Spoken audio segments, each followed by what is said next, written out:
દેવતાઓ કરતા મારા મહાદેવનું ચરિત્ર અલગ છે. શિવ ચરિત્ર બધા કરતા અલગ પડે છે.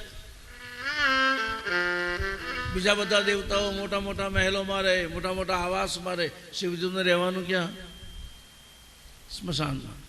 જગ્યા જેવી પસંદ કરેલી કે વગર કારણે કોઈ ગીર્દી કરે નહીં. બધે બોર્ડ મારવા પડે, શાંતિ રાખો, શાંતિ રાખો. કોઈ દિવસ સ્મશાનમાં બોર્ડ વાંચ્યું શાંતિ રાખો એમ? નહીં. ત્યાં બોર્ડ લગાવવાની જરૂર જ નથી. ત્યાં શાંતિ આપોઆપ આવી જાય. એ જગ્યા આવી છે. સતીના પિતા દક્ષએ એવો અર્થ કર્યો કે મને બધા માન આપે પણ મારો જમાઈ જ માન નથી આપતો. એણે યજ્ઞનું આયોજન કર્યું. યજ્ઞમાં બધાને આમંત્રણ મોકલ્યા. દીકરી જમાઈને ન બોલાય. બીજા બધાને આમંત્રણ મોકલેલું તો એમાં ચોખવટ કરેલી કે તમારે કૈલાસ થઈને જ આવવાનું. બધા કૈલાસ ઉપરથી આમ વિમાન લઈને જવા માંડ્યા. સતીએ ભગવાન શિવને પૂછ્યું, આ બધા આજે ક્યાં જાય છે? સત્ય અસત્ય બોલે પણ મારો મહાદેવ કોઈ દિવસ અસત્ય બોલે. સત્યએ પૂછ્યું ક્યાં જાય? તો શિવજીએ સત્ય કહી દીધું, દેવી બધા તમારા પિતાને ઘેર જાય છે. અરે મારા પિતાને જ્યાં કેમ? બોલે યજ્ઞ છે, આપણે નહીં જવાનું. તો કે નહીં, એ બધાને આમંત્રણ મળ્યું એટલે જાય છે, આપણે બોલાવ્યા નથી. આવ નહીં, આદર નહીં, નહીં નહીં નો માને, વો ઘર મત જાઈએ, ભલે કંચન બરસે. સત્યે કીધું પણ આમંત્રણ મોકલાવેલું હશે, એ લઈ આવનારો અહીંયા નહીં પહોંચે, એમાં મારા બાપુજીનો શું હાથ? તમે જોજો, બહેનોનો આ ખાસ નિયમ છે.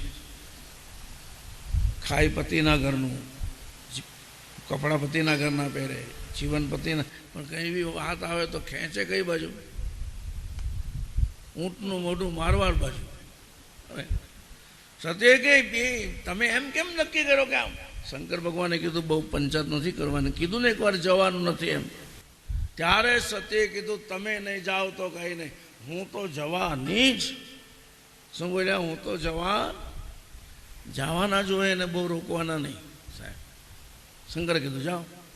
અને સતી એકલા ગયા છે.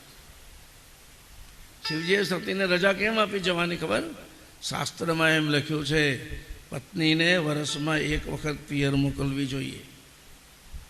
જે પતિ પોતાની પત્નીને વર્ષમાં એક વખત પિયર ન મોકલે એને શાસ્ત્ર દોષ લાગે છે. વર્ષમાં એક જ વખત. હા, પછી અઠવાડિયે તૈયારી થતી હોય તો રિક્ષામાંથી ઉતારી મૂકવાના. સતી આવ્યા, કોઈ આવકાર દેવાનો આવ્યો. યજ્ઞ મંડપમાં જોયું તો ઈશાન ખાલી. એ લોકોએ શિવનું સ્થાપન પણ નહીં કરેલું. આ ને જે માતાજી કૃપાયમાન થયા, એકદમ નેત્રો લાલ થઈ ગયા જગદંબાના. ઉડાઓ ફરકવા માંડી, બ્રહ્માંડમાં કડાકા બોલવા માંડ્યા. સત્યે કીધું તમે શંકર વગર જો યજ્ઞ કરવા માંગતા હોય દેવતાઓ, યાદ રાખો હું તમારો યજ્ઞ પૂરો નહીં થવા દઉં. માતાજીએ પોતાના દેહને અગ્નિકુંડમાં શક્તિ અંબે માત કી જય. જ્યાં સતીએ પોતાના દેહને અગ્નિકુંડમાં હોમી નાખ્યો ત્યાં તો હાહાકાર થઈ ગયો. શિવગણો આવ્યા, યજ્ઞ વિધ્વંસ કર્યો અને બધાને પછી પોતાની ભૂલ સમજાય છે. બધાએ શિવની પ્રાર્થના કરી તો ભોળાનાથ મહાદેવ પ્રગટ થયા.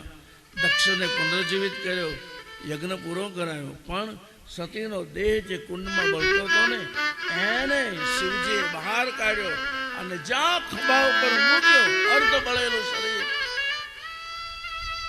જટા વિખેરાઈ ગઈ.